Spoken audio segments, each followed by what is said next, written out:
आपको आगे बढ़ाने की बात हुई, छोटे व्यापारी को आगे बढ़ाने की बात हुई, तमाम निर्णय लिए गए। उसके बाद अगला चुनाव आया। अगले चुनाव में जहां जहां गए मोदी जी ने किसानों की बात की, बेरोजगारी की बात की कि उसे दूर करेंगे। आपको कहा कि आपकी आय दुगनी करेंगे, आप दुगना कमाएंगे, ऐसी ऐसी नीतियां लाएंगे जिससे खुशहाली बढ़ेगी। लेकिन क्या हुआ? असलियत तो यह है कि उनके राज में ऐसा कुछ नहीं हुआ। आप बताइए, क्या आपकी कमाई दुगनी हुई है? क्या गन्ने का दाम 2017 से बढ़ा है? आप सब गन्ने के किसान हैं। आज भी जो निर्णय लिया है सरकार ने, क्या गन्ने का दाम बढ़ाया है इन्होंने? आपका बकाया कितना है? आपको मालूम होगा कि यूपी के किसानों का, गन्ने किसानों का 10,000 करोड़ रुपया बकाया है, और अगर पूरे देश भर के गन्ने का बकाया देखा जाए तो 15,000 करोड़ का है। अब आप सोच सकते हैं कि ये ऐसे प्रधानमंत्री हैं कि आपका बकाया आज तक पूरा नहीं किया, लेकिन अपने लिए दुनिया में भ्रमण करने के लिए इन्होंने 2 हवाई जहाज खरीदे हैं। 2 हवाई जहाजों की कीमत आप जानते हैं क्या है? कितनी है कीमत? इन 2 हवाई जहाजों की कीमत 16,000 करोड़ रुपए है। एक हवाई जहाज 8,000 रुपए का, करोड़ रुपए का, दूसरा हवाई जहाज 8,000 करोड़ रुपए का। कुल मिलाकर 16,000 करोड़ रुपए के इन्होंने 2 हवाई जहाज खरीदे हैं, जबकि 15,000 करोड़ रुपए में इस देश के एक एक गन्ने किसान का बकाया वो वापस कर सकते थे। आपने पढ़ा होगा कि दिल्ली में संसद भवन जो है उसके सुंदरीकरण के लिए बहुत बड़ी योजना बनी है। कितने रुपए की योजना है? 20,000 करोड़ रुपए की वो योजना है, जबकि वो संसद भवन दुनिया में मशहूर है। वो उस इंडिया गेट को देखने के लिए दुनिया भर से लोग आते हैं। उसके सुंदरीकरण के लिए 20,000 करोड़ रुपए उपलब्ध है, लेकिन इस देश के किसान के बकाये के लिए 15,000 करोड़ उपलब्ध नहीं है। यही इस सरकार की नीयत है। जो भरोसा आपने किया था वो भरोसा टूट चुका है। एक शायर ने कहा था, भगवान का सौदा करता है, इंसान की कीमत क्या जाने। जो गन्ने की कीमत दे न सका वो जान की कीमत क्या जाने।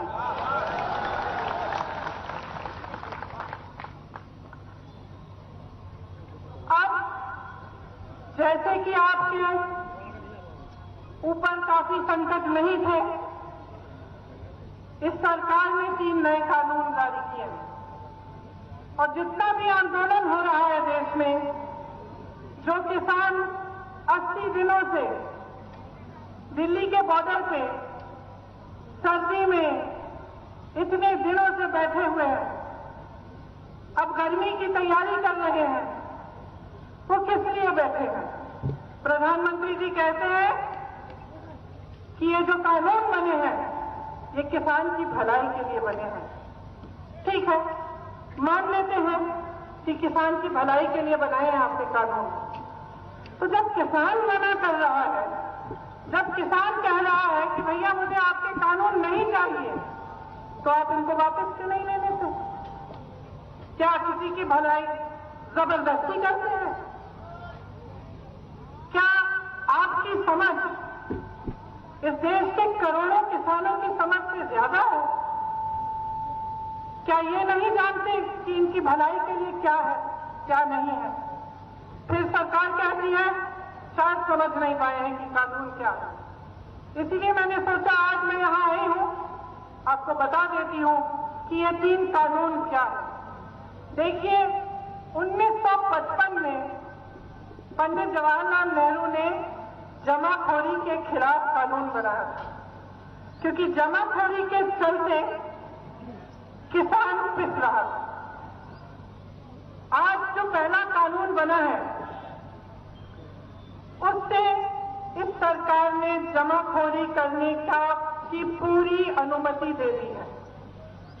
इस कानून के जरिए बड़े बड़े खरबपति, बड़े बड़े उद्योगपति कितना भी आपसे सामान खरीद सकते हैं और कितना भी सामान जमा कर सकते हैं। कोई रोक नहीं है, कोई पाबंदी नहीं है। इसका मतलब ये है कि उनकी पूरी तरह से मनमर्जी चलेगी। जब वो जमा करना चाहेंगे, करेंगे। जब वो आपको कहना चाहेंगे कि अब हम खरीद नहीं सकते, तो कहेंगे। जब आपको कहना चाहें कि आज ये दाम नहीं मिलेगा, आज हम आपको कम दाम देंगे, तो वो भी कर सकते हैं। तो ये जो पहला कानून है, इससे जमाखोरी बढ़ेगी और पूरी तरह से सरकार ने बड़े बड़े उद्योगपतियों को जमाखोरी करने की अनुमति दी। दूसरा कानून ये है कि जिसको प्राइवेट मंडी खोलनी है, वो खोल सकता है और बड़े बड़े खरबपतियों की बड़ी बड़ी मंडियां खुलेंगी। तो शुरू में तो ऐसा लगेगा कि बहुत अच्छा है, अच्छी अच्छी मंडियां लगा रहे हैं, ये बना रहे हैं ये लोग। लेकिन इसमें क्या कहा है सरकार ने कि जो सरकारी मंडी है, उसमें आपसे टैक्स लिया जाएगा और जो प्राइवेट मंडी है, उसमें आपसे टैक्स नहीं लिया जाएगा। इससे क्या होगा? तमाम किसान प्राइवेट मंडी में जाएंगे। जैसे ही प्राइवेट मंडी में जाएंगे, सरकारी मंडियां बंद होना शुरू होंगी। लेकिन सरकारी मंडी में एक चीज थी जो आपको मिलती थी, न्यूनतम समर्थन मूल्य आपको मिलता था। जैसे जैसे प्राइवेट मंडियां आगे बढ़ेंगी और सरकार की मंडियां बंद होंगी, आपको न्यूनतम समर्थन मूल्य मिलना बंद हो जाएगा। इसके जरिए भी जो बड़े बड़े खरबपति, उद्योगपति हैं, फिर से अपनी मनमर्जी कर पाएंगे। मंडी उनकी है, दाम वो तय करेंगे, कितना खरीदना है, कब खरीदना है, वो तय करेंगे। अब तीसरा कानून सुनिए। तीसरे कानून में ये लिखा है कि कॉन्ट्रैक्ट यानी ठेके पे किसानी होगी। इसका क्या मतलब है? इसका मतलब है कि एक बड़ा खरबपति आ सकता है आपके गांव में और आपको कह सकता है कि देखिए, आप 10-15 किसान हो, आपके साथ मैं कॉन्ट्रैक्ट बनाऊंगा, आप गन्ना उगाइए और इस गन्ने के लिए मैं आपको 500 रुपए दूंगा। आपने मेहनत की, गन्ना उगाया, समय आया गन्ना बेचने का, आप उस खरबपति के पास गए, आपने उनसे कहा कि 500 रुपए में आपने कहा था आप खरीदेंगे। तो ये बिल्कुल उसकी मर्जी है कि आपको कह दे कि भाई हमें तो अभी गन्ने की जरूरत ही नहीं, तुम्हें किसने कहा 500 का खरीदेंगे, हम 200 देते हैं, दे दो। फिर आप क्या करोगे? सबसे जो बड़ा जुल्म है इस कानून में वो ये है कि अगर ऐसी स्थिति पैदा हुई कि आपने कॉन्ट्रैक्ट कर दिया है खरबपति के साथ, आपने गन्ना उगा दिया, आपके साथ उन्होंने तय भी किया था कि एक दाम पे देंगे, अब वो कहता है कि भैया हमें जरूरत नहीं है, आप जाओ कहीं और दे दो अपना, तो आप अदालत में भी नहीं जा पाएंगे, आपकी कोई भी सुनवाई नहीं होगी। ऐसा कानून बनाया है कि कोई कानून ही लागू नहीं होगा इन पे। और आप सोच सकते हैं कि अगर सिर्फ उस कानून में लिखा है कि आपको अगर सुनवाई करानी है एसडीएम तक जा सकते हैं, उनसे बड़ा एक अफसर है, उनके पास जा सकते हैं। अब आप सोच सकते हैं कि एक तरफ खरबपति, एक तरफ आप, क्या होगा? न्याय मिलेगा आपको? तो ये कानून जो बनाए हैं, तीनों कानून किसान के लिए नहीं बनाए गए, ये इनके पूंजीपति मित्रों के लिए बनाए गए हैं। और ये देश अंधा नहीं है, देख रहा है 7 सालों से क्या हो रहा है इस देश में। देश का एक एक देशवासी देख रहा है कि चाहे कुछ भी हो, बड़े से बड़े सरकारी उद्योग न हो, वो सब 2-3 जनों को बिक रहे हैं। इन्हीं के पूंजीपति मित्र सारी मीडिया चलाते हैं, इन्हीं के पूंजीपति मित्रों के द्वारा इनके चुनाव चलते हैं, इन्हीं के पूंजीपति मित्रों को पूरा देश सौंप दिया गया है। चाहे हवाई अड्डे हो, चाहे बड़े बड़े उद्योग हो, 75 सालों में जितना भी सरकार ने काम किया, बेरोजगारी को हटाने के लिए भी जो बड़े बड़े उद्योग बने, सब बेच डाले हैं, और जो अब तक बिके नहीं है उनको बेचने की भी योजना कर डाले हैं।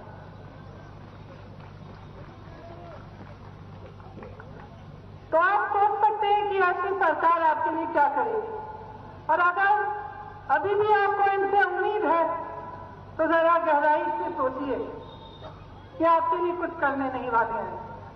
आज भी जब लाखों किसान इनके दरवाजे पे खड़े हैं, तो वही प्रधानमंत्री जो अमेरिका जा सकते हैं, ट्रंप साहब के चुनाव में उनके लिए बोल सकते हैं, सभा कर सकते हैं, जो चीन जा सकते हैं, जो पाकिस्तान जा सकते हैं, कोई ऐसा देश नहीं है जो इन्होंने छोड़ा। सबने देखा, हम सबने टीवी पे देखा, कभी कहीं उनका स्वागत हो रहा है, कभी कहीं। और बताइए, अपने घर से 2-3 किलोमीटर दूर 3 लाख किसानों से जो वहां पर धरना मार रहे हैं, जो सिर्फ आपसे ये मांग कर रहे हैं कि प्रधानमंत्री जी हमसे आकर बात करिए, हमारी बात सुनिए। आप 2-3 किलोमीटर अपने घर से दूर उनके पास नहीं जा पाए, आप दुनिया घूम सके, बड़े बड़े हवाई जहाज खरीदिए अपने लिए आपने, लेकिन आप उन किसानों की सुनवाई करने के लिए नहीं जा पाए। संसद में खड़े होकर मजाक उड़ाया। उन्हीं किसानों को आपने एक नया नाम दिया, आंदोलनजीवी, परिजीवी। परिजीवी होता क्या है आप सब जानते हैं, सब किसान। आपका अपमान किया, भरे संसद में हंसते हुए आपका अपमान किया। तो 215 किसान शहीद हुए हैं, उनमें से एक 25 साल का लड़का। मैं कुछ ही दिनों पहले रामपुर गई, उसके अंतिम अरदास में इतना दुख हुआ, मैं क्या बताऊं उस परिवार से मिलकर। एक 25 साल का बच्चा, उस परिवार को लगता है कि उसे गोली मार दी गई, वह शहीद हुआ।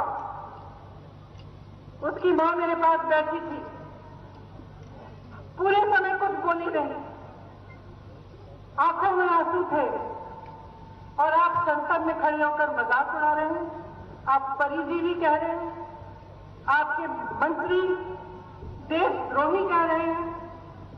इसका मतलब है आप पहचान नहीं पाए, मोदी जी पहचान नहीं पाए कि देशभक्त और देशद्रोह में फर्क क्या है।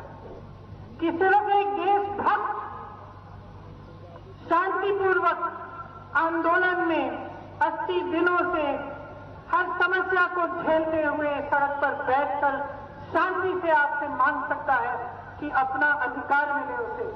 सिर्फ एक देशभक्त कर सकता है। आप पहचान नहीं पाए, आपने मजाक उड़ाया। कल परसों हरियाणा के कृषि मंत्री का एक वीडियो निकला, हंस हंस के बोल रहे हैं, तो क्या हुआ, 215 लोग मर गए, तो क्या हुआ, वो तो घर में बैठे बैठे भी मर जाते, और हंस रहे हैं। देखिए, मैं शहीद के परिवार की बेटी हूं। शहादत बहुत बड़ी चीज होती है। शहादत तो झेलने वाला जो शहीद है वो नहीं होता, उसका परिवार होता है। उस दुख को दिल में रखता है जीवन भर। उसका मजाक उड़ाने का किसी का अधिकार नहीं है, चाहे वो मंत्री हो, चाहे वो इस देश का प्रधानमंत्री हो, चाहे कोई भी हो। जो अपने अधिकार के लिए शहीद हुआ है वो पाक होता है, और उससे उंगली उठाने का किसी को अधिकार नहीं है। और मैं फिर से दोहराऊंगी कि जो किसान आपके दरवाजे पे खड़ा है, नरेंद्र मोदी जी, जो किसान आपके दरवाजे पे खड़ा है उसका बेटा आपकी सीमा पे खड़ा है। जिस किसान का अपमान कर रहे हैं उसका बेटा आपकी सीमा पे आपकी सुरक्षा कर रहा है। आपके अंगरक्षक उसी किसान के बेटे हैं। अपमान करने का कोई हक नहीं है आपको। और मैं ये कहना चाहती हूं कि ये जो कानून बनाए हैं जिससे इस देश का किसान, इस देश का गरीब संकट में है, रो रहा है, अपना अधिकार मांग रहा है, उसे आप वापस लीजिए। इन कानूनों को रद्द कीजिए। जिन्होंने आपको सत्ता दी है उनका आदर कीजिए।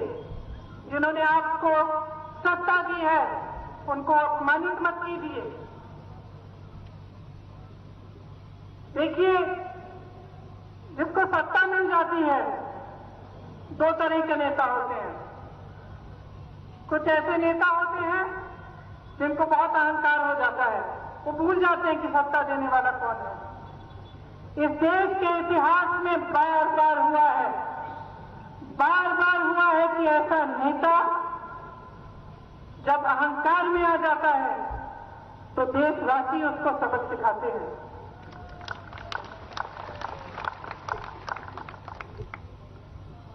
और जब देशवासी उसको सबक सिखाते हैं तब वो शर्मिंदा होता है। वो समझता है कि उसका धर्म क्या था। लोगों को बांटने का धर्म नहीं था, लोगों पर संकट डालने का धर्म नहीं था। उसका धर्म यही था कि वो जनता के लिए काम करे,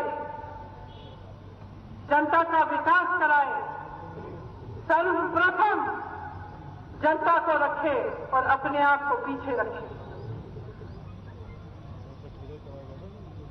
ये उम्मीद की जा सकती है कि नहीं कि अहंकारी सरकार अपनी माया में से निकले और इन्हें समझ में आए कि इनका धर्म क्या है। मुझे नहीं लगता। 7 साल गुजर चुके हैं। 7 साल में जितने वादे किए सारे तोड़े।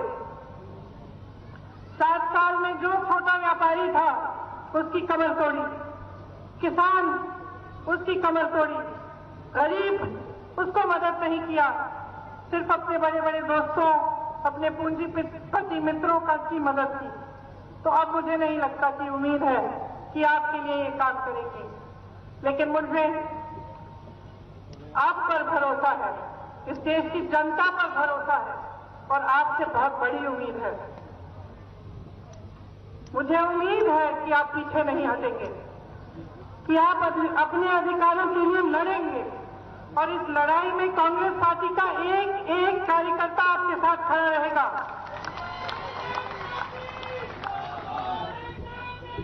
इस लड़ाई में हम आपके साथ हैं। मेरे भाई राहुल गांधी जी आपके साथ हैं, जिन्होंने संसद में किसानों की बात की, जिन्होंने संसद में कहा कि 2 मिनट मौन आप किसान के लिए रखिए जो शहीद हुआ है। और जितने भी सरकारी नेता थे, जो सरकार के नेता थे, सब अपनी जगह बैठे रहे, मजाक उड़ाते रहे। लेकिन विपक्ष का एक एक सांसद खड़ा हुआ और 2 मिनट का मौन उन्होंने रखा।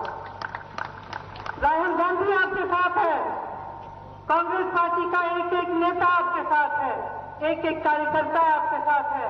और मैं आपको आज यहाँ ये कहने आई हूँ कि मैं आपका साथ नहीं छोड़ूंगी। जब जब आप संकट में होंगे मैं आपके पास आऊंगी।